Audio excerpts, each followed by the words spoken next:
Lens flare, weather balloons, optical illusions, swamp gas.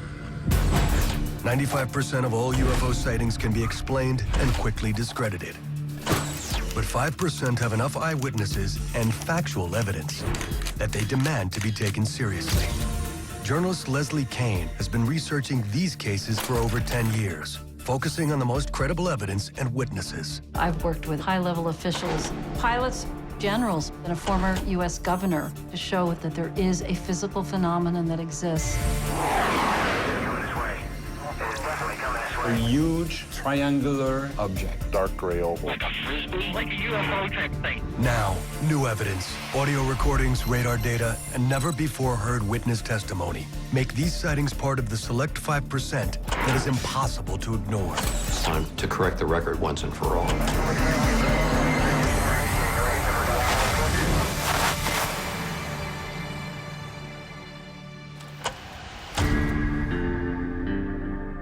The large majority of UFO reports are made by civilians in isolated cases with 1 or 2 corroborating witnesses and can be easily dismissed. Okay, here he comes from the south. He's coming toward us now.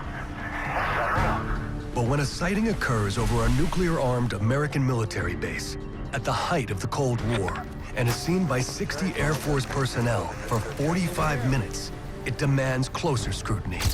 Here we have a senior officer making a report of a UFO directly over the most important base in the whole NATO network, and there's no response to him. I found that absolutely astounding. Now, 30 years later, key witnesses have come forward to tell their remarkable story. The team and witnesses were told to treat the investigation as top secret, and no further discussion would be allowed. This is the extraordinary incident at Rendlesham Forest.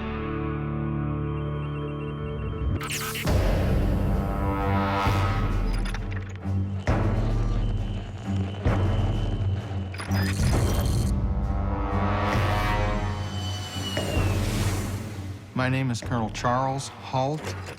In 1980, I was a deputy base commander at RAF Bentwaters Woodbridge, England. At that time, Bentwaters was the largest tactical fighter wing in the free world, and our mission as a key NATO installation was to be prepared should anything happen. Early in the morning of the 26th of December, I went in to collect the police blotters. That's the chronological list of what happened the previous 24 hours. And as I walked into the office, the on-duty desk sergeant started to laugh. He said, "Colonel, you're not going to believe this. Last night, 3 of our policemen were out in the forest chasing UFOs. They called in and thought they saw a downed aircraft. They went out and investigated, and they had some type of an experience." I said, "We'll put something into the blotter to the effect that they saw some lights, and we'll leave it at that for now." Halt plans for the UFO story to go away, despite growing rumors around the base about a strange craft seen in the woods on Christmas night. But within days, he is forced to act. 2 nights later, we were having the Christmas party, and we were just finishing the main course and getting ready for dessert when the on-duty flight lieutenant cornered the base commander and I and said, "We have to talk. The UFO is back." I was sure I could put this thing to rest. So I took my little pocket recorder, which I carried everywhere, an APN 27, which is a Geiger counter, and we went out into the forest. Late in the evening on December 27, 1980, Colonel Halt takes a team of 4 officers, including a flight commander and a disaster preparedness expert, out to the site where the alleged craft had landed 2 nights earlier.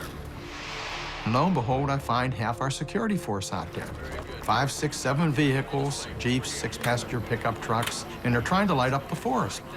Here I'm thinking, this is a public relations disaster just waiting to happen. So I tell them to knock it off, get as many people and things back to the base as they can. And with a little tape recorder, I took a small team into the forest to the alleged landing site. We found a small blast, what looks like a scrubbed up area here. We got very positive readings. See, is that here the center? Yes, it is. Halt and his team locate 3 indentations in the shape of a triangle at the alleged landing site. What kind of readings we get? Anything? Let's go 7, 10, 7 tenths right here in the center. The radiation readings are 10 times the normal or background level, signaling that there is definitely more to the sighting than Halt at first allowed. We find rub marks on the trees facing the site and quite a few broken branches on the ground. And when we looked up, we noticed a break in the tree canopy above us. It was obvious something had come up through or down through the trees. As we're investigating, we also hear the barnyard animals, the cows and the chickens, sort of went into a frenzy for a short period of time and then got very silent. And then somebody suddenly notices a glowing red object on the far side of the forest. And I immediately turned my tape recorder back on. Where? Right at this position here, straight ahead, in between the tree. There it is again. Watch, straight ahead off my flash right there. There it is. Hey, I see it too. What is it? We don't know, sir. Yeah, it's a strange, small red light. Maybe a quarter to half mile, maybe further out. Let's move out to the edge of the clearing so we can get a better look at it. As Halt and his team race to get closer, the details of the object come into focus. It was oval. This was all reddish orange. And there were like pieces of molten metal dripping off it, and they were falling to the ground. It had a black-like center. This was solid black. And this would actually like blink, almost like an eye. It moved horizontally through the trees, about 4 to 6 feet off the ground, zigzagging, bobbing up and down a little bit, as though they were searching for something, and it definitely was under some type of intelligent control. Halt's description matches many other sightings of UFOs. Witnesses often report red orbs that dart and search as if under intelligent control. But for Halt and the other officers, their experience is about to become anything but typical. It appears to be maybe moving a little bit this way. Yes, it's better than it has been. It's coming this way. It is definitely coming this way. There is no doubt about it. This is weird. We watched it for probably 2 or 3 minutes, and suddenly it silently exploded into 5 white objects, and everything disappeared. Well, this really puts us all but in shock. I'm thinking, I'm never going to be able to explain this. People will never believe this. This is just too bizarre. Well, somebody in the party looks to the north and said, "Look, what's that?"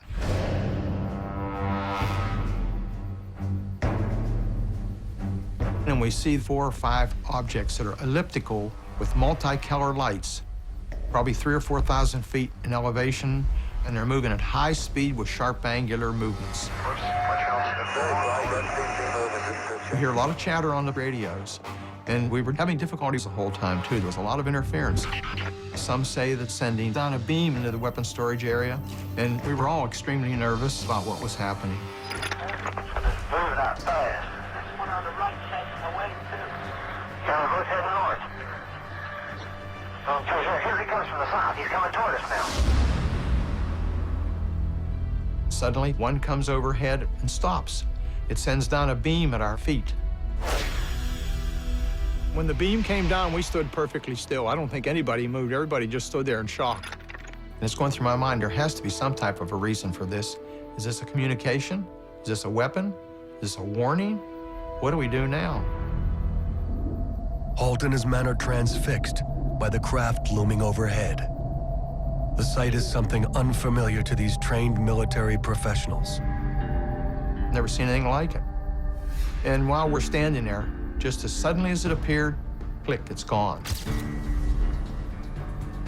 I'm thinking, there is no real explanation for all of this. Why did I get involved?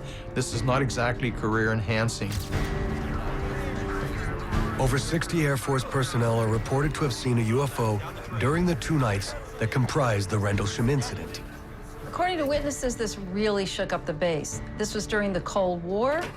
This was a nuclear-armed outpost, and it was an incursion, a national security concern to both the British and the Americans. As the commanding officer on duty, Halt is required to report the events to his superiors, so he files a brief memo, hoping to put the matter to rest. Due to the base's location within England, the memo is forwarded to the British Ministry of Defense, which quickly concludes that the event is of no defense significance and closes the case. And it would remain that way for over a decade. My name's Nick Pope. I worked for the Ministry of Defense for 21 years, and for much of the early 90s, I ran their UFO project.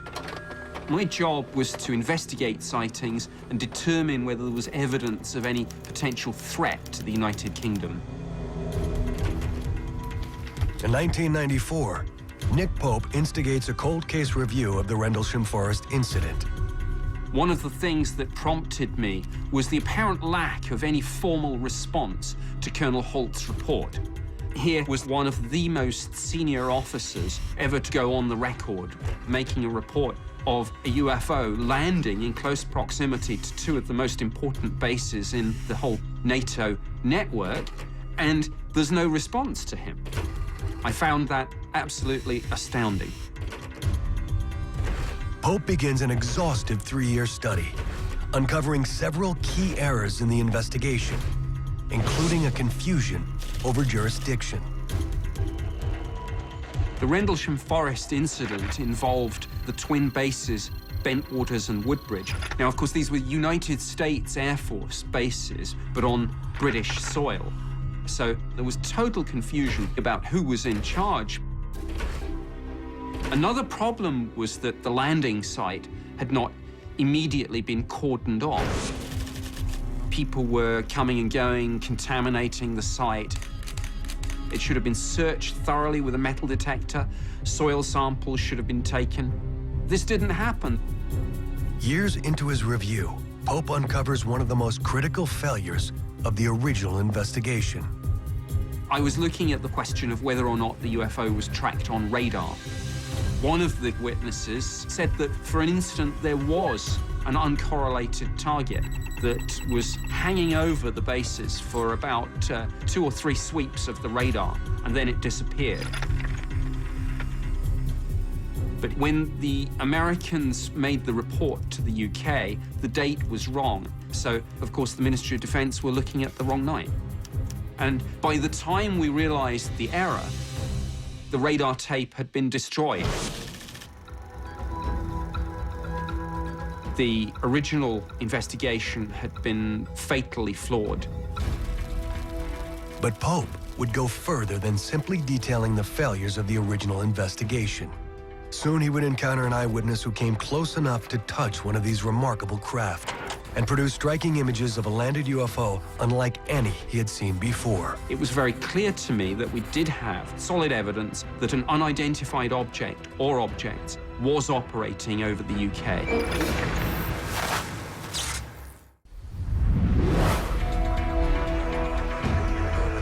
Just after Christmas in 1980, over 60 Air Force personnel witnessed what they describe as multiple unknown craft over the twin NATO bases, Bentwaters and Woodbridge, England. The experience rattles the soldiers, including Deputy Base Commander Colonel Charles Holt. I'm thinking, I'm never going to be able to explain this. People will never believe this. This is just too bizarre. The sighting is never officially explained, leaving the witnesses to question what they believed they saw. Until a decade later, when Nick Pope, a British Ministry of Defense official in charge of UFO investigations, instigates a cold case review of the now infamous sightings. It was soon clear to me that the original investigation had been fatally flawed. Troubled by these failures, Pope takes his investigation deeper. In 1994, he interviews a man who would become a key witness in the case, Sergeant James Peniston, the senior American airman in charge of security. 2 days before Colonel Holt's sighting, Sergeant Peniston had also seen the UFO, and he and 2 other airmen had actually approached this object, and he got close enough to produce some spectacular drawings.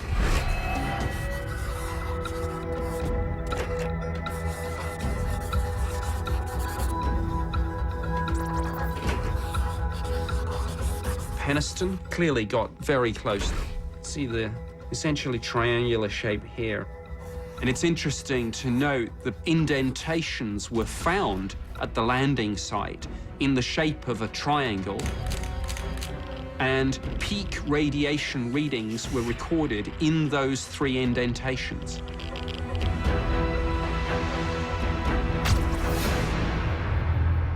As the 3 of us got closer to the craft, we started experiencing radio difficulties. The air around us was electrically charged, and we could feel it on our clothes, our skin, and our hair. Nothing in my training prepared me for what I was witnessing. Sergeant Peniston observed the craft for nearly 45 minutes. One of the most intriguing pieces of information were strange symbols that he saw on the side, which he said reminded him a bit of Egyptian hieroglyphs. And he sketched this in his police notebook.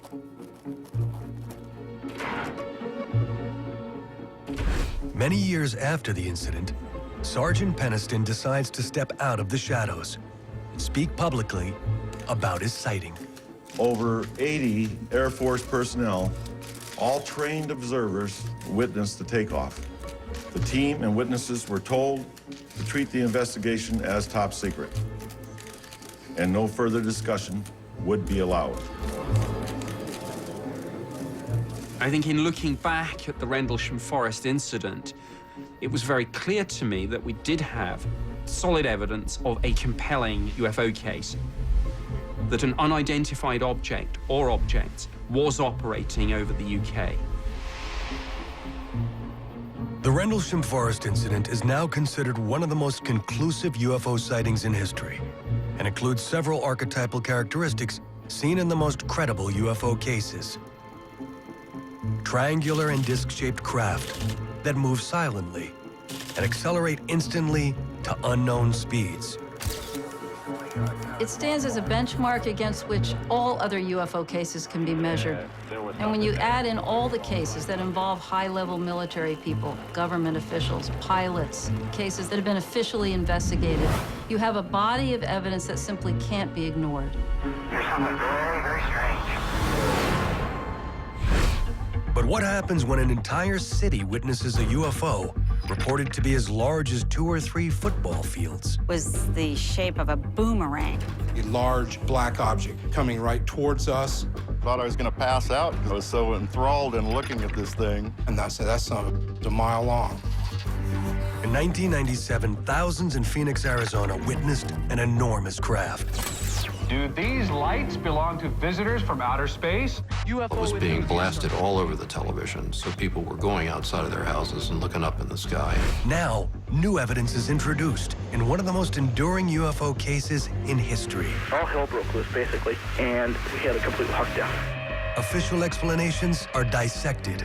The Air Force stated that flares were dropped around 10 p.m., but witness reports came in over an hour before the flares were dropped. So using that excuse makes a mockery out of what thousands of people said they saw. And a former governor reveals his startling admission. I knew more about the lights over Phoenix than I let on. This is the Phoenix Lights.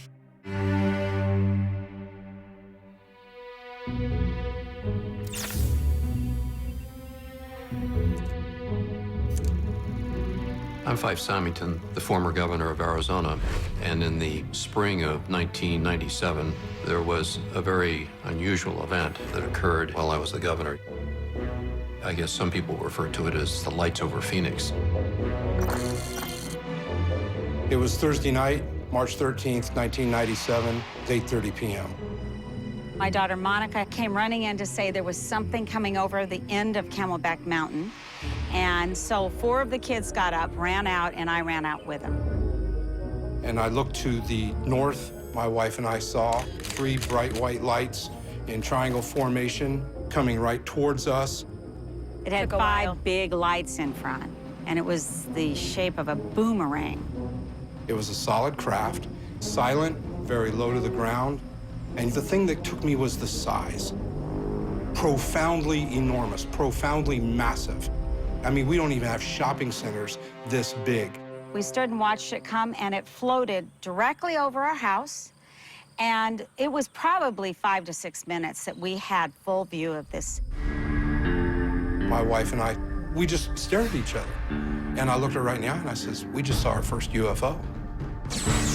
Do these lights belong to visitors from outer space? Hundreds of people across the valley think it's a distinct possibility. What is described as a giant, brightly lit boomerang soars through the air. No official explanation of those strange bright lights. That night, it was being blasted all over the radio, all over the television. So people were going outside of their houses and looking up in the sky. And it was being viewed by thousands of people across the valley. There were barrages of phone calls coming into the governor's office and to the Department of Public Safety. People wanted answers. So, of course, I was making my inquiries immediately to the head of the National Guard. And I had members of my staff calling Luke Air Force Base to find out if they were flying some exotic aircraft over the valley and not really getting any answers. I mean, everybody was just sort of, oh my gosh, well, we don't know what it is. Something strange happened in the skies over Arizona that still hasn't been fully explained. It's something UFO enthusiasts are calling a major sighting. Pilots report seeing it in the air, yet military radar screens pick up nothing. Whatever it was, it has more than a few Phoenicians watching the skies tonight. Well, in the weeks following the incident, over 700 witnesses called in reports to local officials and to the National UFO Reporting Center, a private organization in Seattle, Washington. And these witnesses included pilots, police officers, and military professionals. Although descriptions of the craft differ, several overriding characteristics prevail. It is a massive solid object, not merely lights, in the shape of a delta or triangle. And it makes no noise as it moves over the valley. Most importantly, it is viewed from multiple vantage points by witnesses across the county for a total of 106 minutes. We literally were laying down on the grass looking up at it. It was a solid, solid, solid object. Something that I could never explain. Real deal. It was a major UFO event, seen by thousands of people across the state of Arizona. And they were expecting a serious response from the government. Well, you can imagine the building hysteria that was going on in our community about what really happened and what we were going to do about it. I'm going to order a full, investigation of this through DPS. We're going to make all the necessary inquiries, and we're going to get to the bottom of it. We're going to find out. I was probing, trying to get answers, but everybody was sort of denying that they saw it in official channels, which really had me perplexed. And Councilwoman Barwood really took the lead. She called Senator John McCain, and the senator was the first person to get something out of the Air Force. The Air Force tells Senator McCain that the lights are high-intensity flares, dropped by the National Guard between 9:30 and 10 p.m. But since the sightings began at 8:15 p.m., over an hour before the flares were dropped, and in a different part of the city than the UFO was seen, this fails to explain what many witnesses saw. They were all shot right around 10 o'clock at night. They were all southwest of Phoenix. They weren't even over the city or even in the county. What my wife and I saw happened at 8:30. Seems to me this big object came over at 8:30. The authorities decided they better do something to cover it up, so they had a flare show at 10. Well, it was an intentional diversion, yes. What's really confusing is that the lights that were shown on TV that night were actually the flares. Do these lights belong? Because the news footage was taken at 10 p.m. when the flares were dropped. Strange dots of light that were the top of. But that doesn't explain what all the witnesses saw. The flares were dropped over 2 hours after the sightings began. These were two separate events.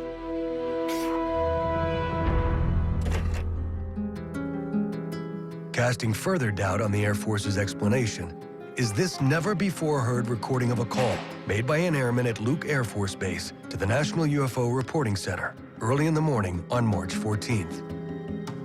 Apparently, we got a call from Prescott Valley Airport, a small airport north of us, reporting an object that had a near miss with a small Cessna. The call came up approximately 8:32 that they encountered something over Phoenix, Arizona, over the area of 7th Avenue and Indian School Road. They don't know what it was. According to the airmen, Luke Air Force Base launched two F-15s to investigate the incident, shortly after 8:30 p.m. He spoke with one of the F-15 pilots after their return, describing him as visibly shaken. The command pilot of this particular flight, I've never seen this man scared. And he was scared to death. He's not sure what it was. His statement was that they followed this aircraft. It went on a straight line course heading towards Sky Harbor Airport, which is one of our main airports here, at approximately 18,000 feet, descending to 10,005. He saw 5 distinct lights in a triangular pattern. First 3 lights were in a tight triangular formation, and then the other light was at about 400 yards, also on the east side of the triangle. It scared the hell out of them, and after they landed, the base was, we had a complete lockdown. All hell broke loose, basically, and the facility was closed. Despite the shocking testimony, the Air Force categorically denies the encounter. But like the Rendlesham case before it, official attempts to dismiss the sightings are unsuccessful. It was the story that wouldn't go away, and the governor knew he would have to address it. Governor Fife Symington is determined to find out what those lights are all about. Soon the Phoenix Lights would reach national prominence as Governor Symington reveals his astonishing news. I knew more about the lights over Phoenix than I let on. To escort the accused into the room so that we may all look upon the guilty party. It's time to correct the record once and for all.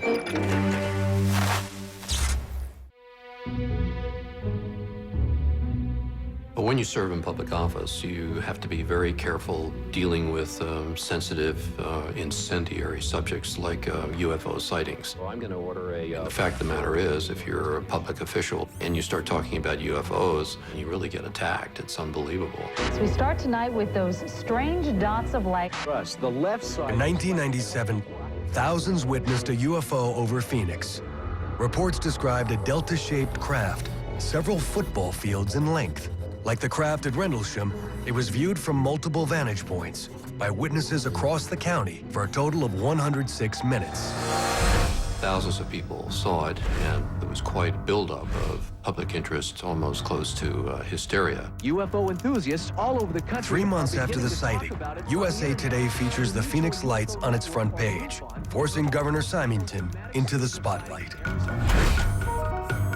In early June, there was some major publicity, and all of a sudden we found ourselves sort of besieged.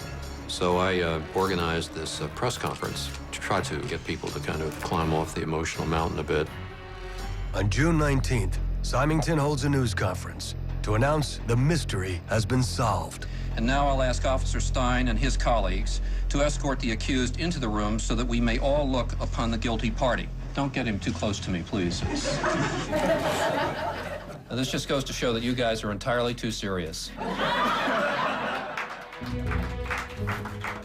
It really was a very funny spoof, but unfortunately it was taken the wrong way.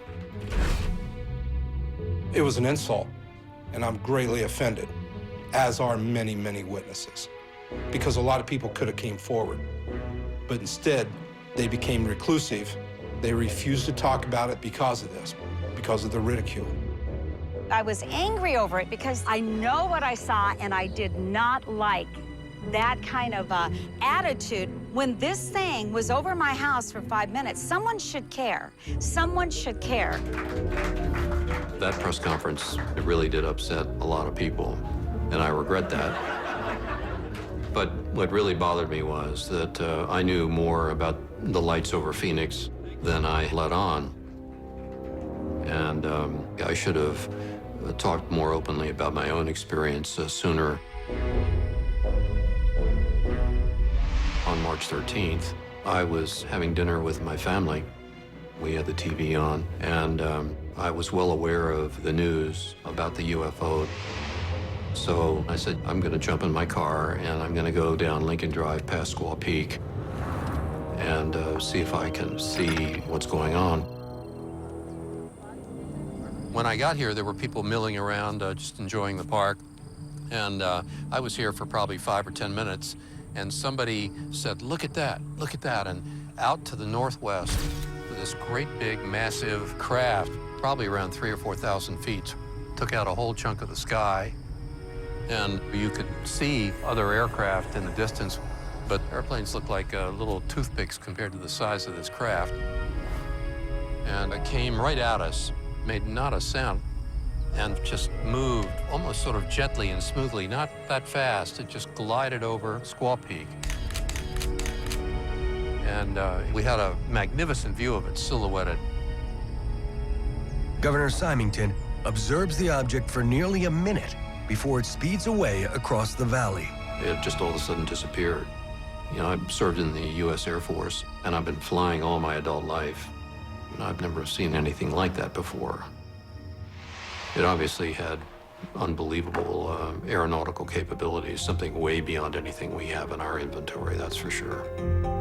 But I thought I best be quiet about it because I'm the governor, and if I go start talking about it, it's going to create more hysteria, and one should not lose sight of the fact that I had a state to run. Symington maintained his silence throughout his second term. But now, nearly 15 years later, the former governor draws lessons for all public officials. I think as far as government is concerned, we're sort of driven to always have an explanation for everything. And it's hard for government entities to say, you know, I don't know. You know, like we can't explain it and admit to complete vulnerability.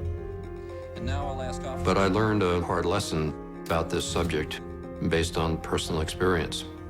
Public officials need to be more open and more courageous in dealing with issues like this. We need to deal with it legitimately and objectively, and if we don't know what it was, then we should say, we don't know what it was. It's time to square up and do the right thing. The particulars of what was seen that March 1997 night are still avidly debated, and the Phoenix Lights case remains unsolved. But what is not in question is the case revealed an urgent need in UFO study, an official government process for receiving and investigating reports. As it stands now, for people in the United States, there is no official body for them to go to if some kind of event takes place, which they feel needs to be reported. And what's interesting is that in terms of the aviation community, the FAA has actually told its employees in its manual that if they see a UFO, they are not to tell the FAA about it. So they're actually saying right in their manual that we, the US government, do not want to hear anything about UFO sightings. Pilots and people in the aviation community in particular make excellent witnesses. But very often, when they see UFOs, they don't go on the record because they fear that their careers will suffer. And it's a real problem because it makes the case harder to report, and it really limits the available data on the phenomenon. Without an official agency collecting sightings, coupled with the ridicule surrounding reports, it is impossible to accurately record the frequency and magnitude of UFO activity. But particularly in the aviation community, this risks a grave safety hazard. If these unidentified flying objects are real, mid-air collisions with our aircraft could be catastrophic. Hey, Dave, it's just me in the tower. Did you see a flying disc out by C-17? I have that shooting suit, and if I did, I wouldn't admit to it. Less than a decade after the Phoenix Lights, these issues are brought to light with the alleged incursion of a UFO into one of America's busiest airports. Several pilots and United Airlines workers swear they saw one, a UFO. Definitely was not an airplane as we know it. UFO reports have exploded across the internet, making it more difficult than ever to weed out the credible from the questionable.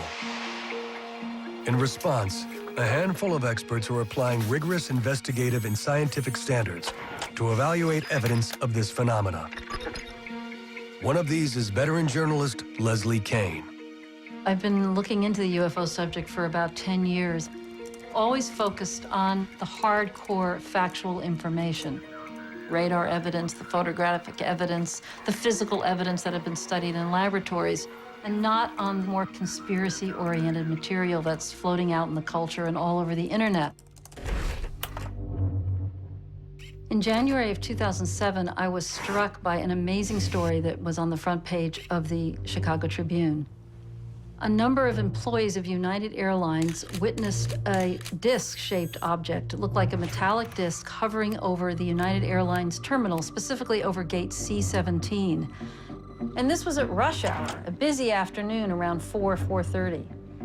It was seen by a lot of people on the ground. It was seen by pilots, by crew members, by managers, by people that were moving planes around. It was estimated to be about 22 to 88 feet. And they said that it was hovering over gate C-17 for at least 5 minutes. And then the thing suddenly just shot up, directly up through the cloud bank above it and cut a crisp hole through it, very clean, like a cookie cutter. The witnesses, trained aviation professionals, were confounded by what they had seen. I've been at O'Hare for quite some time, and I'll tell you definitely it was not an airplane as we know it.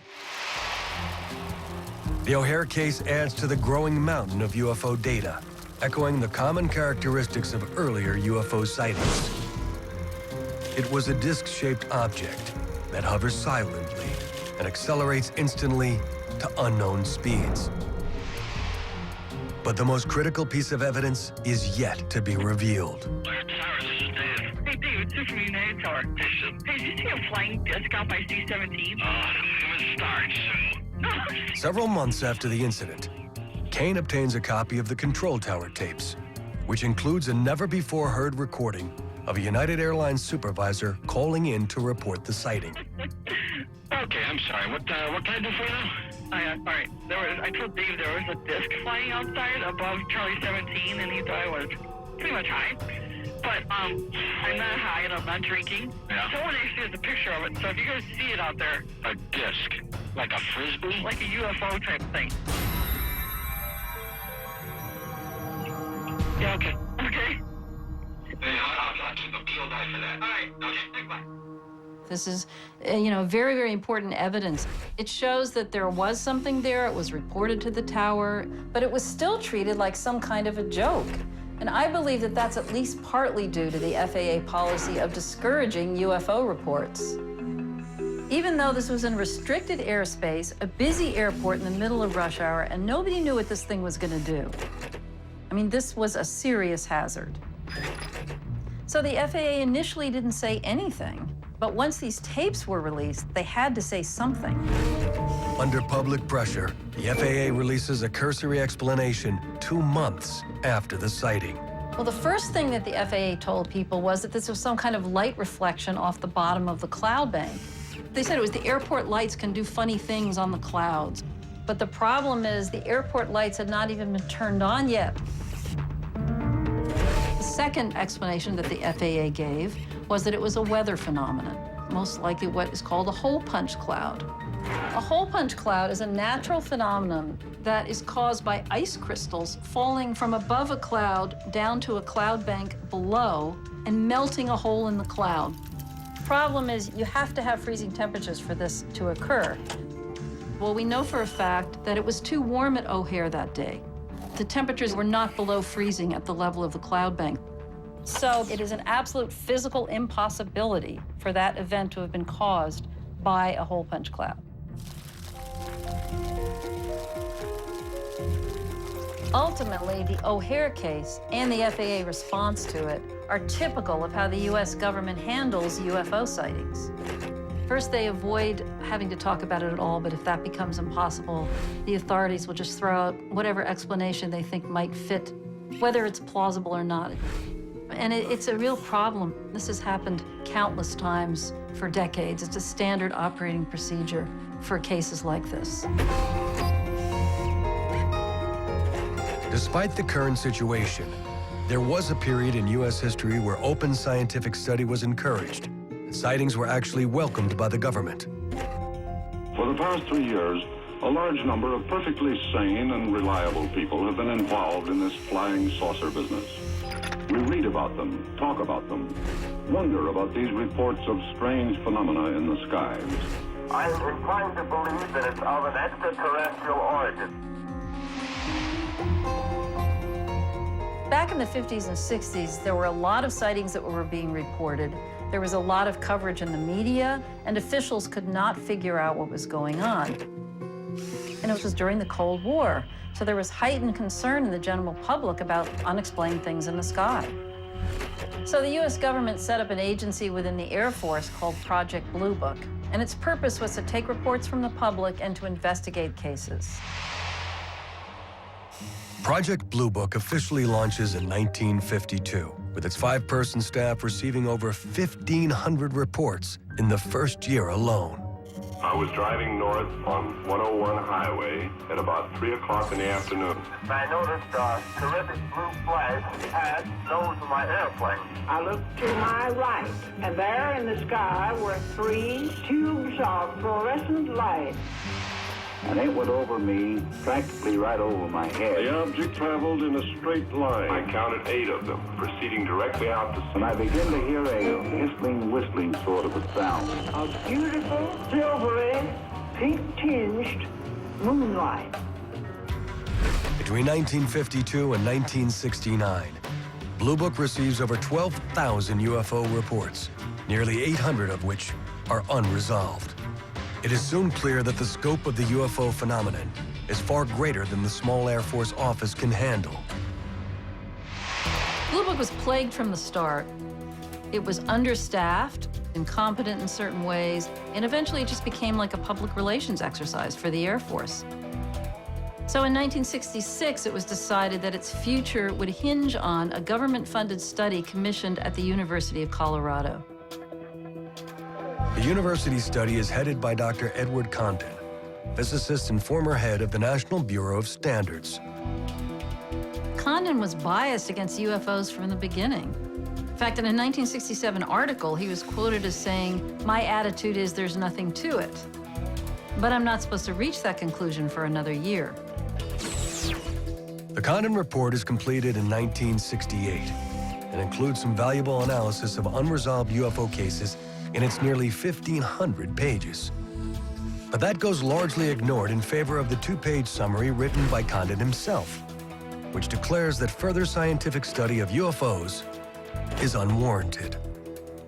In 1969, the Air Force announces the termination of Project Blue Book, effective the following month. Since then, the report has been cited countless times by officials and scientists to justify dismissal of UFO study. It's really a tragedy. I mean, this was the only official investigation by our government. When it closed, the golden age of UFO study in America was over.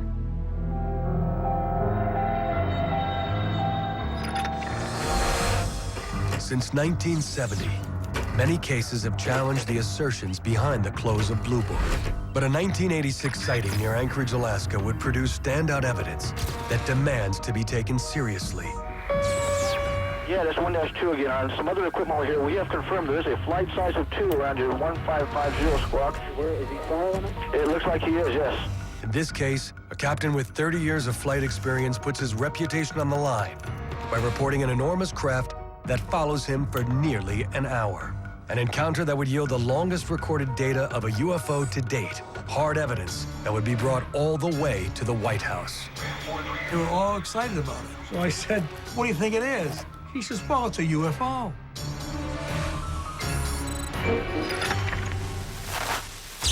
My name is Richard Haynes, and I have been a research scientist for NASA since 1967.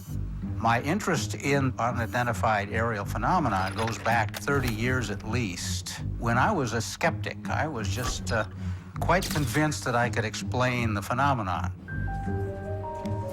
But I had an opportunity to talk with commercial pilots who would come in to fly our simulators. And once in a while, a pilot would tell me this remarkable story that it had happened to him. And over the years, I began to realize that I was wrong, that I could not explain the phenomenon. So in the 1970s, I began collecting face-to-face pilot interviews, sometimes in the cockpit of the airplane. Sometimes we would refly an actual encounter. And so far, I have collected over 3,000 sightings from virtually every country of the world, and quite a number of them were very serious. These would qualify as near miss by FAA standards. And so, looking at air safety as our concern, we formed NARCAP, the National Aviation Reporting Center on Anomalous Phenomena.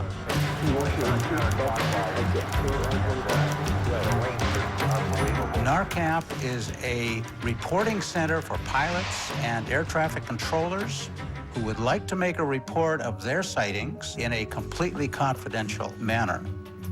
This is very important because a lot of pilots are afraid for their careers. They believe that they will be ridiculed, and the implication is that if you see something in flight, you're not competent to fly the airplane, which is absurd. We've got to turn that situation around. Yeah, that's 1-2 again. On some other equipment over here, we have confirmed there is a flight size of 2 around your 1550 squawk. Where is he following? It looks like he is, yes. In 1986, NARCAP learns of a sighting near Anchorage, Alaska, that would become one of the best-known pilot cases on record. A key investigator on this case is former FAA Division Chief John Callahan. I was the division manager for the Accidents, Investigations, and Evaluation Division, FAA headquarters. The rule was if anything came up that was newsworthy or was an accident, we had to know before the smoke cleared. Sometime in January of '87, I received a call from the Alaskan region. Apparently a UFO had chased this Japanese 747 across the skies for like 31 minutes. Somehow the media found out about it, and now they want more information. They didn't know what to tell them. I said, tell them it's under investigation. I told them to package up all the data, the voice tapes, the computer tapes, the military tapes, and send them overnight delivery on the red-eye flight to the FAA Tech Center, Atlantic City. Callahan assembles a team of FAA analysts who synchronize the radar with the pilot's radio transmission. The result is recorded on this video by Chief Callahan and becomes an essential clue in unraveling the case. Here we go. Alcott Center, it's on 1628. We inside 2 traffic, in front of us, 1 mile about.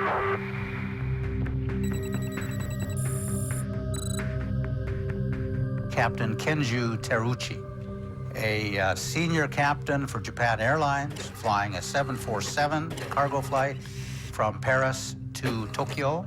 He saw a military test of some advanced nature. When he looked at his airborne radar, he saw a large target 7, 8, 9, 10 miles in front of him. And the first thing he did is he called the FAA and wanted to know if they had any traffic up there for him. Japan Air 1628, sir, if you're able to identify the type of aircraft, and see if you can tell whether it's military or civilian. Japan Air 1628, so we cannot identify the type, but we can see navigation light and turnover light. Viewing this one-of-a-kind radar evidence, Callahan's team is able to confirm the unidentified target near Teruchi's plane. But it is this never-before-heard interview, conducted by Dr. Haynes with the Japanese pilot, that illustrates the extraordinary details of the craft. What he told me was remarkable. It was a huge object, something far bigger than his own airplane. Big walnut shaped, as large as 3 or 4 aircraft carriers, had lights coming from it, and small craft coming and going from the bigger craft. How long did it take to move from the 12 o'clock position?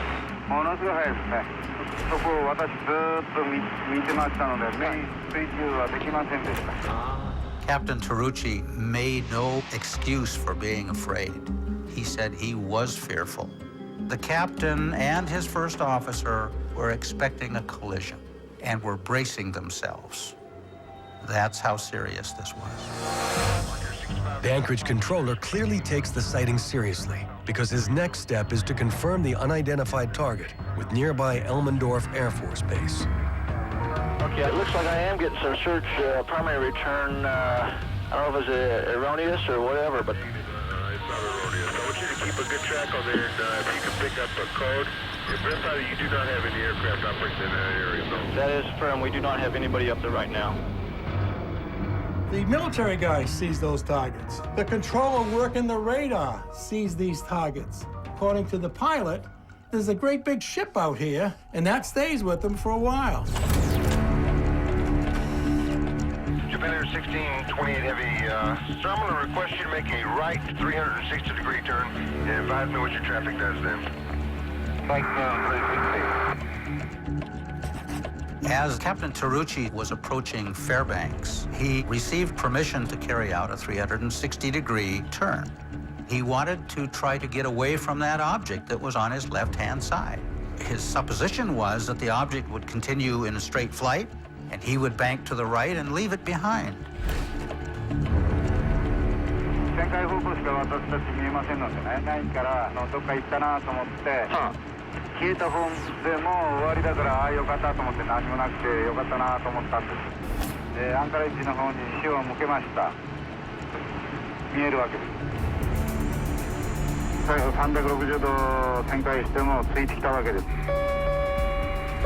Yeah, that's 1-2 again. On some other equipment over here, we have confirmed there is a flight size of 2 around your 1550 squawk. Where is he following him? It looks like he is, yes. As Tarucci continued the 360-degree turn, the object traveled around the circle with him, which is very interesting because it has to be going faster than that airplane to keep up. So the phenomenon had to be under good control, perhaps intelligent control, to maintain precise station with that airplane. The pilot sees it, his co-pilot sees it. The military base and the Anchorage controller track it on radar. And a United Airlines passenger jet flying nearby also reports unknown traffic in the area. In all, the Alaska sighting shares many characteristics with the most credible UFO cases, including Rendlesham, Phoenix, and Chicago. It is a massive disc-shaped object that moves as if under intelligent control and is capable of accelerating instantly to unknown speeds. And most remarkably, the encounter lasts nearly 55 minutes over a span of 350 miles, providing the FAA with significant amounts of data.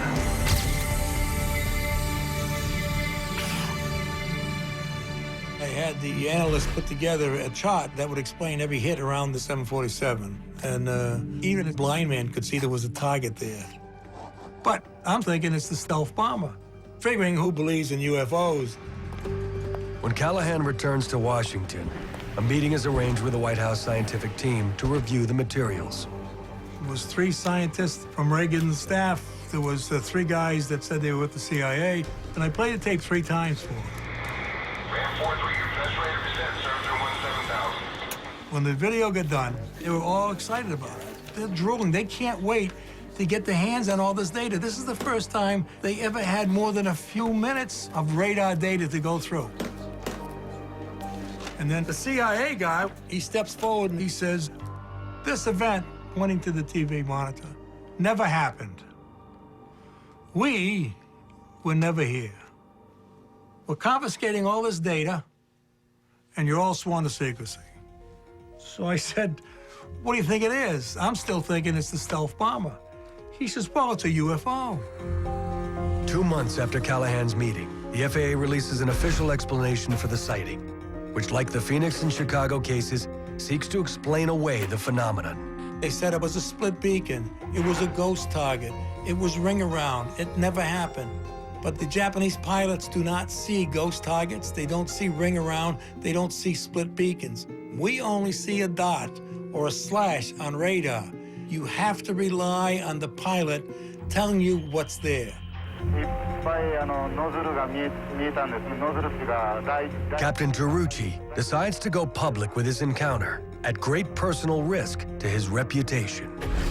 Because of his willingness to fill out the forms and be interviewed in great depth, Japan Airlines decided that he should no longer fly. And so Captain Tarucci was asked to fly a desk, as they say. This case illustrates what's at stake. Until the U.S. government changes its policy on UFO sightings, witnesses are always going to be afraid to come forward with critical and important evidence. This is how science progresses, is to allow people to openly and honestly describe what they're seeing.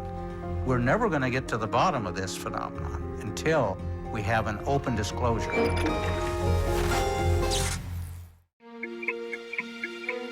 These days, if you go on to sites like YouTube, you'll see all sorts of videos of UFOs, and there's a huge amount of fake videos, photos which have been mocked up with various computer programs. I mean, it's almost impossible these days to pick out the signal from amidst the noise. And the only pictures that are really important are the ones that have been so thoroughly analyzed and vetted that we know that they are a genuine unidentified flying object. One of the most viewed UFO videos on the web, with over 17 million YouTube hits, is this clip, claimed to have been shot in 2007 in Haiti. Along with other recent images submitted online, it has UFO watchers buzzing. But with advances in special effects software, it is becoming more and more difficult to distinguish between real and faked images, making experts in the visual effects community a valuable voice on the subject.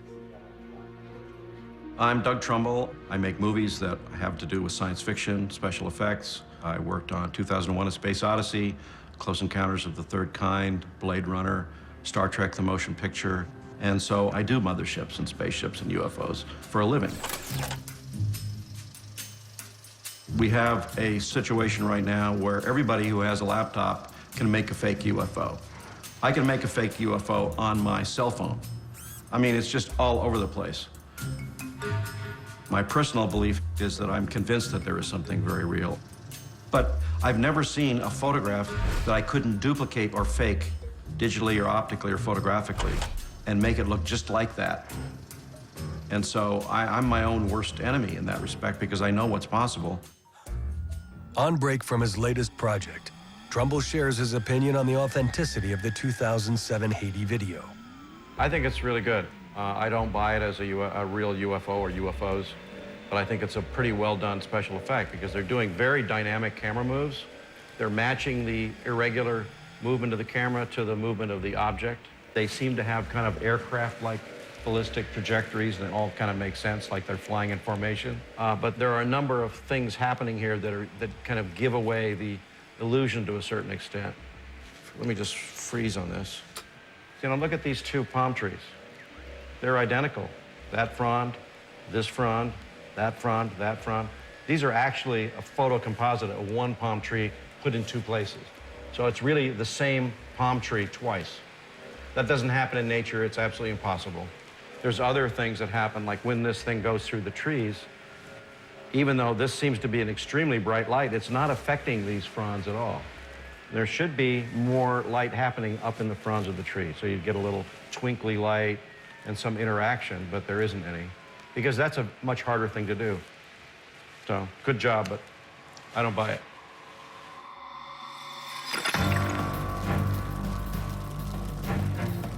While vacationers with video cameras may stumble upon irrefutable proof of UFOs in the future, there are already images of the phenomena that have been scientifically tested and widely accepted.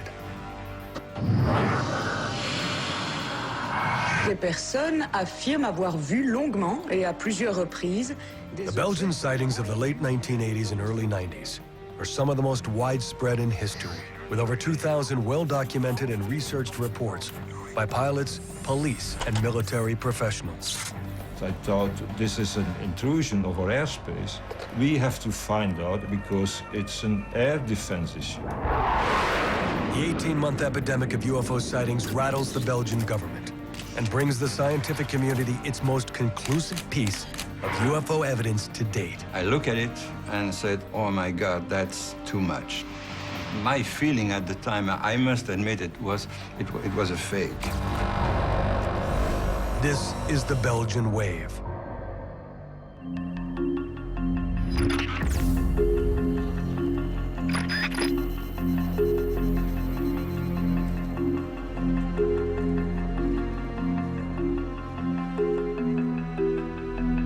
My name is Patrick Ferrin, and I was one of the two co-founders of SOBEPS, which is a non-profit association devoted to the study of aerial space phenomenon. In 1989, the situation was very quiet here in Belgium concerning UFOs. So quiet that we decided to close the association because there was no sighting anymore. And all of a sudden, strange things started to happen in the area of Eupen. And this was, historically speaking, the beginning of the Belgian UFO wave.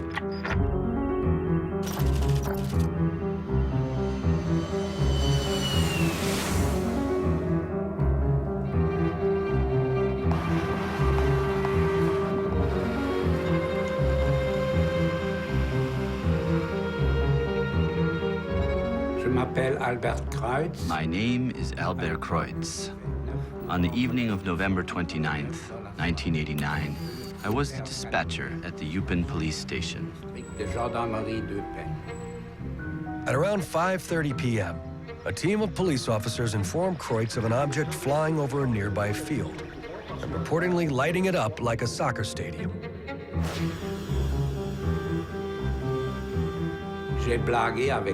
I joked with them, since it was the end of November, that it was St. Nicholas coming down. Then they screamed, "Look out your top floor window, and you'll see it."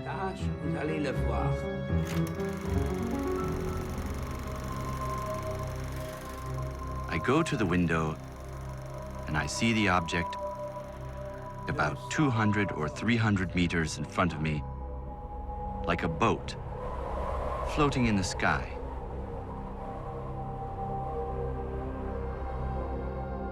It was magnificent to see, and it made me think that we are not alone on this earth, in the universe.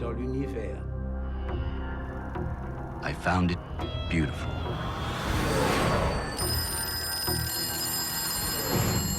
Immediately, the dispatcher is flooded with calls from concerned citizens. So he orders local officers stationed nearby to follow the object. One of these is Dieter Plumens, Chief Inspector of the Kelmis Police Force. Plumens is on duty with his partner, catching drug dealers near the Netherlands border, when the call comes in. When we heard the call on the radio, we were driving in this direction. We saw a light or some type of object resting over the town of Henri Chapelle. And we asked ourselves, what is that? I told them to pursue the object and observe it.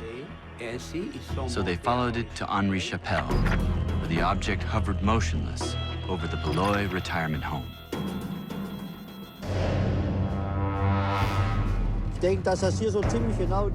I think this is pretty much the exact spot where we stopped at the time.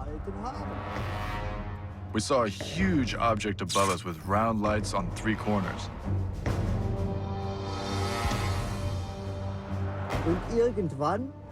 And at some point, a much smaller object flew out from behind. And it had a reddish blinking light that blinked in rhythm with the larger light. Plumens and his partner observe the objects for several minutes, and then suddenly the red orb is reeled back into the larger craft. The object then rose up and flew away.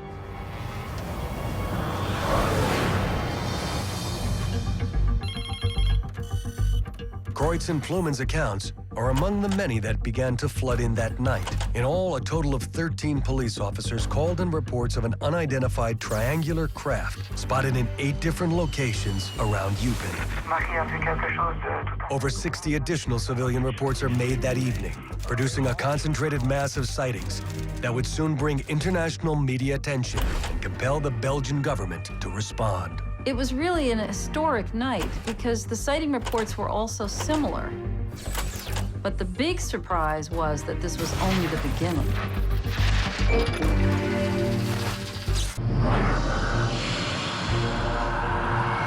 personnes affirment avoir vu longuement et à plusieurs reprises des objets volants et lumineux de forme triangulaire. Ils ont vu dans le ciel un phénomène étrange, un ovni. The day after November 29, it was a huge covering in the media. Résultat des interactions entre les forces cosmiques. It was on TV, it was in the newspaper, everywhere. And immediately we took our car and we went to Eupen to interview the people who saw it. Remarqué a vu quelque chose de tout à fait incroyable la nuit de lundi. Et il a vu un objet énorme avec d'immenses rayons lumineux qui l'a suivi pendant plusieurs minutes alors qu'il rentrait à la maison. Voilà, il n'ose pas en parler parce qu'il a peur qu'on se moque de lui, mais moi, je tiens quand même à vous en informer. We collected 150 different sightings from the same area, describing almost the same thing. Donc ça forme un triangle. Un triangle? Non, un triangle. Oui. A huge, triangular, dark object. Avec chaque extrémité, un grand feu blanc. C'est vraiment comme des phares d'atterrissage d'un avion, mais beaucoup plus fort. Parce que ça vient déjà souvent. Et au milieu de celui-ci, un gros clignotant rouge. What is very interesting is that triangular object wasn't reported at the time in 1989. At the time, in ufology, people were speaking about flying saucers, discs, something like that, but not a triangular, dark-shaped object. This was new.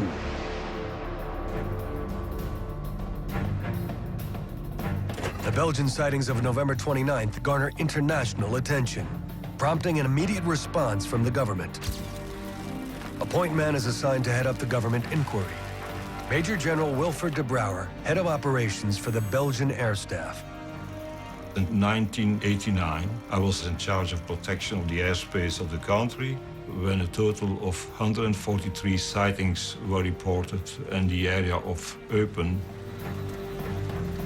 When receiving such report at military level, a lot of officers will reject it because it's not in their terms of reference. It's frustrating. It's frustrating having to declare that you don't know what is going on.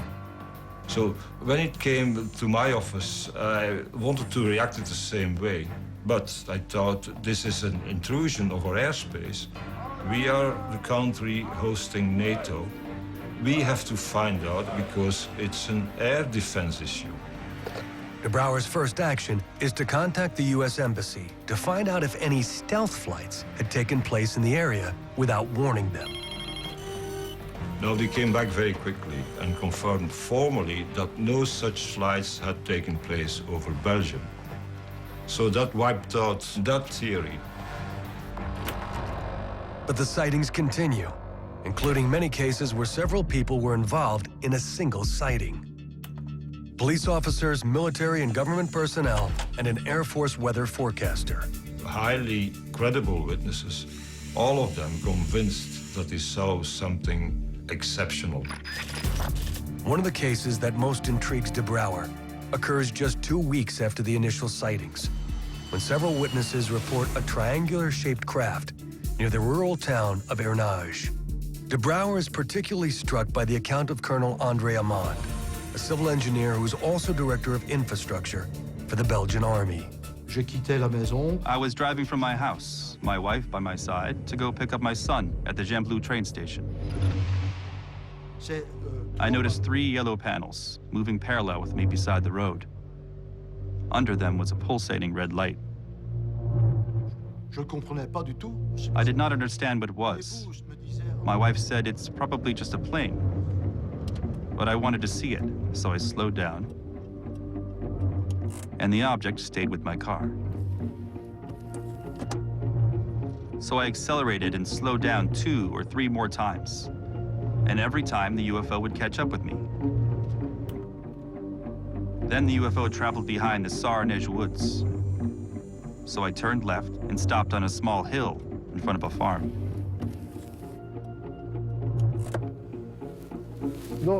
The UFO came out from behind the woods, over there.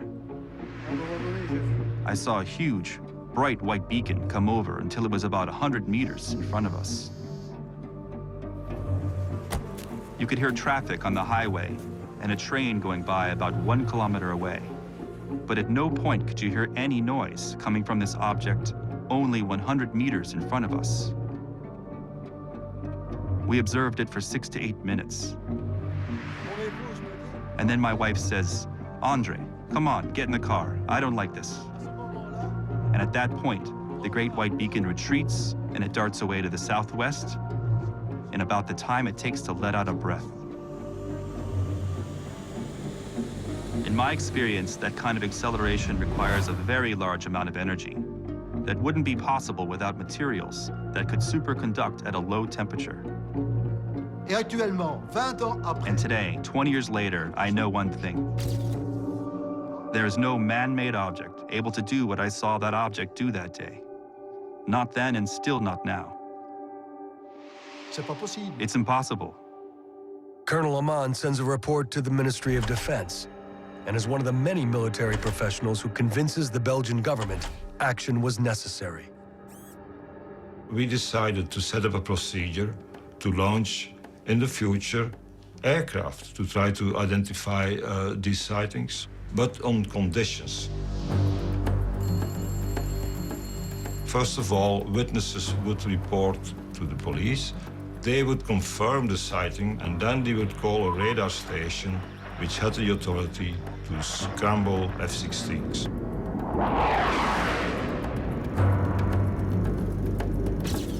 I am Yves Mielbergs. In 1990, I flew F-16s in the 350th Squadron in Belgium. We had heard about the wave of UFOs, particularly in the regions of Liège and Eupen.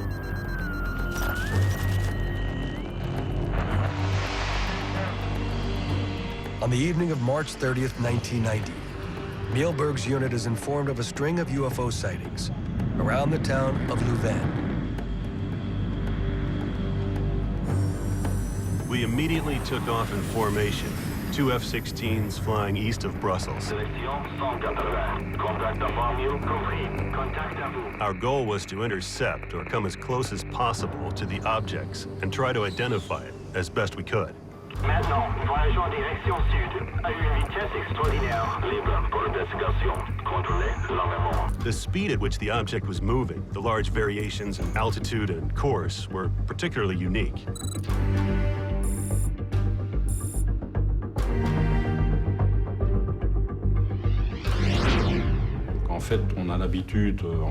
In air combat, we're used to seeing objects move very quickly. But in this case, the object's variations were unforeseen, which proved that we were dealing with an object very different from an aircraft. Tendu contact.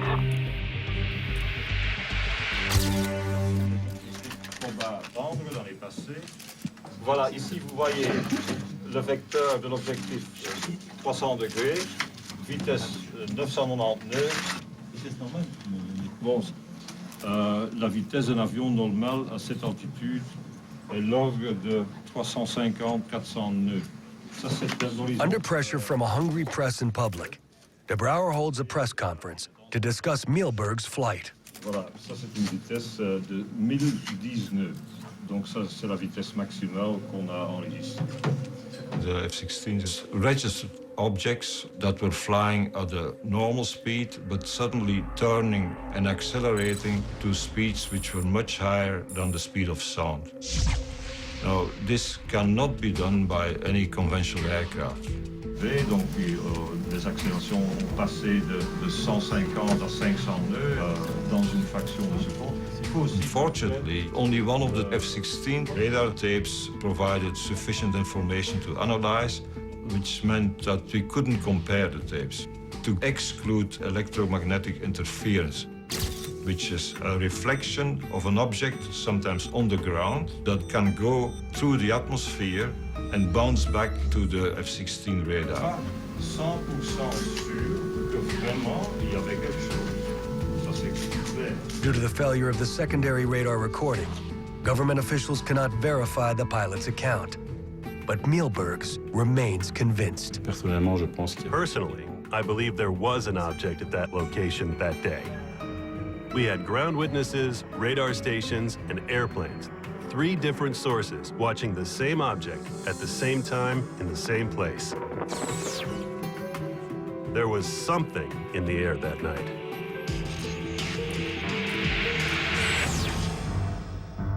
The individual sightings of the Belgian wave are remarkable and impressed de Brouwer and other investigators with their legitimacy. But what they didn't have was something irrefutable, a piece of evidence that would bring this fully into the realm of science. On a spring evening in a village not far from where it all began, this evidence would finally arrive, and the results would be more than they had imagined. My feeling at the time, I must admit, it was a fake. More than a year after the Belgian wave began, UFO reports continue to flood the office of SOBEP's co-founder, Patrick Ferren. For almost 18 months, we collected massive observations, and we met several hundred people. We collected something like 60 photographs of unidentified flying things, and almost the same amount of video film. But unfortunately, they're all very bad. All you can see is small dots of lights on a dark background. But we were lucky to find one good picture. And this picture was taken in the small village of Petit Rechin, which is not that far from Eupen. The 4th of April 1990. At 10 o'clock in the evening, a girl was walking her dog in the garden, and she saw a very strange object. She came back in and told her boyfriend, "We have something strange here, can you come and have a look?" And he went out and he took his camera. He only had 2 pictures left, so he leaned against the wall, didn't move at all, and set an exposure time of about 1 to 2 seconds. He took 2 pictures, and when he got his film developed, he saw that one of the 2 pictures was blank. There was nothing on it, so he threw it away.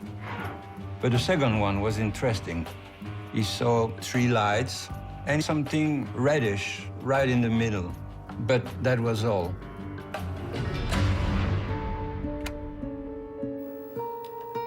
I received the original at the time.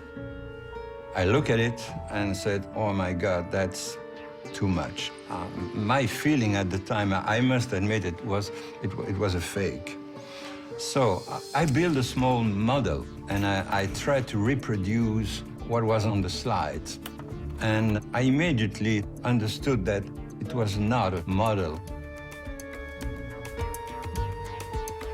So we decided to see someone who was an expert in digital analysis, someone who had the right tools to detect and to prove it was a fake or not. The slide is put under an intensive year-long study by Professor Mark Ashewa, a nuclear physicist at the Royal Military Academy in Brussels.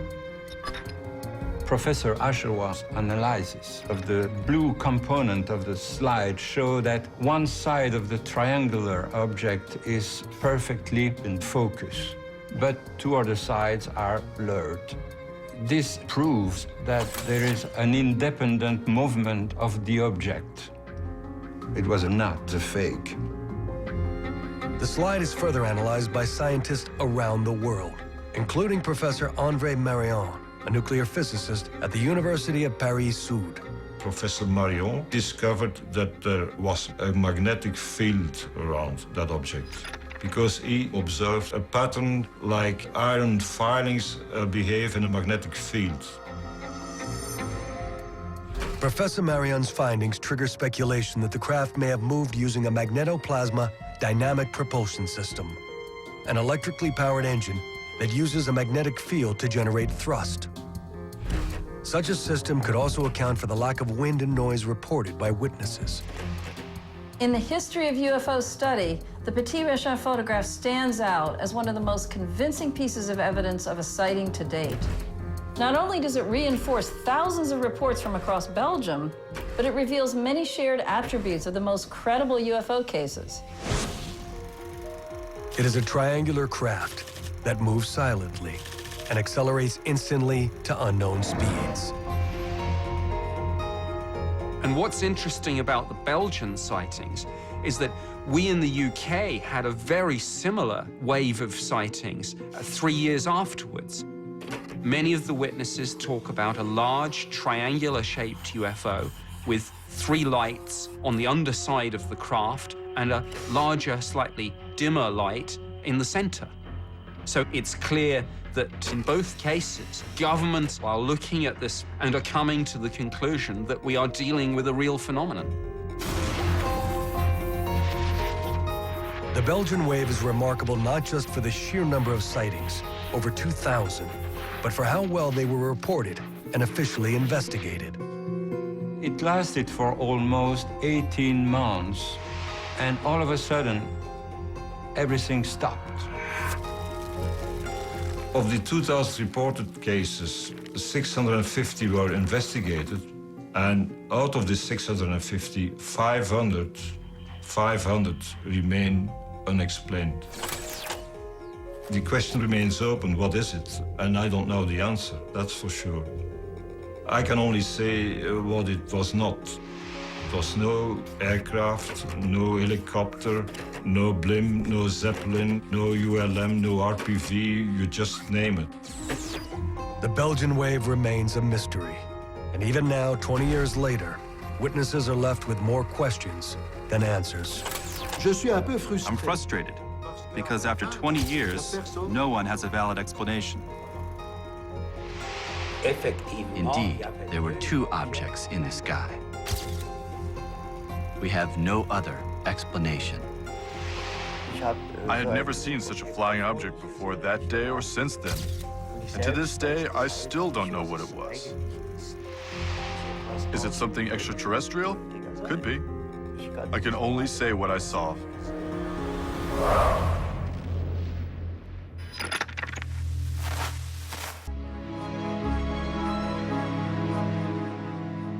For the thousands of witnesses in the Belgian wave, and many others who have documented their encounters at military bases, major airports, or in the skies above our cities, there is but one conclusion.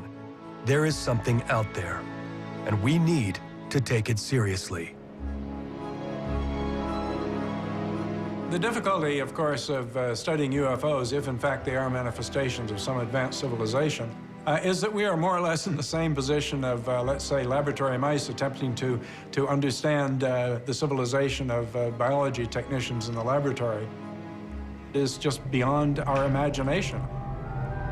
And Arthur C. Clarke said that sufficiently advanced technology is indistinguishable from magic. History is filled with accounts of new phenomena, poorly understood phenomena, that have been ridiculed, made fun of. Why? Because science hasn't had a chance to look into it, or won't look into it for various reasons. We've got to turn that situation around. We have this propensity in our culture to ridicule UFO sightings. It's a problem, and we need to be more mature about it in this country. You know, it's not all aircraft lights and weather balloons and hoaxes. There is a genuine phenomenon here, something that the scientific community should want to look at. It should want to engage on this. I mean, potentially, it has incredible things to teach us. We have to keep in mind that our civilization is only about 40,000 years old, which is a blink in the lifetime of our galaxy. So we are babes in the woods. And with 200 billion stars, that adds up to an enormous number of planets, including, we now know, Earth-sized planets. So the potentiality for life out there does seem to be very great indeed. We have very, very sophisticated analytical techniques that are being used all over the universe now to look at planets, stars, nebulosities. But started asking myself, well, has anybody done a really sophisticated, technologically astute approach to photographing UFOs so that you could really get, what I sometimes call the Zapruder film of UFO sightings? And the answer was no. So in that vacuum, I decided to undertake what has become kind of a hobby project for me. I've started applying very sophisticated digital motion controls and tracking technology that we use in special effects, some of which we developed during the making of Close Encounters, to try to photograph a UFO. Trumbull's project, known as UFOTOG, or UFO photography, uses precisely calibrated cameras and radio antennas to record images and data in the night sky. By simultaneously observing the same area from multiple vantage points, Trumbull's equipment can pinpoint the speed, trajectory, and altitude of any recorded object, and more accurately, determine if it is a conventional aircraft. My plan is to make imagery that would be scientifically valid and that could be scrutinized, just like the Zapruder film, to where really good scientific photo-optical analysts could look at them and say, well, this is exactly what happened. Taking a 2-second dark exposure. And I think over the next few years, it's just unlikely that we won't encounter some evidence of intelligent life in the universe. I just think it's going to happen, and it's probably going to happen fairly soon. And I'd like to be part of that.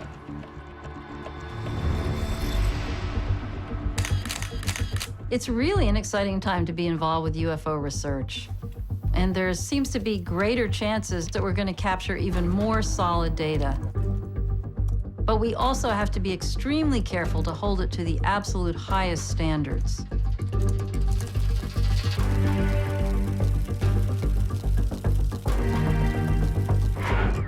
There was something there. Very small black object clockwise. The length is unbelievable. We do not have anybody up there right now. I was driving north on 101. In these, the most credible UFO cases of our generation, we have heard first-hand accounts that defy dismissal. A NATO-based commander, an FAA division chief, decorated pilots, police officers, a former governor. All have put their reputations on the line to deliver testimony that they at first were unwilling to accept. Together with the evidence collected, from radar data to photographs to never-before-heard audio recordings, these sightings present a case that cannot be ignored. It's the accumulation of overwhelming evidence from pilots, generals, government officials that prove, in my opinion, that we have an actual physical phenomenon that has not been explained.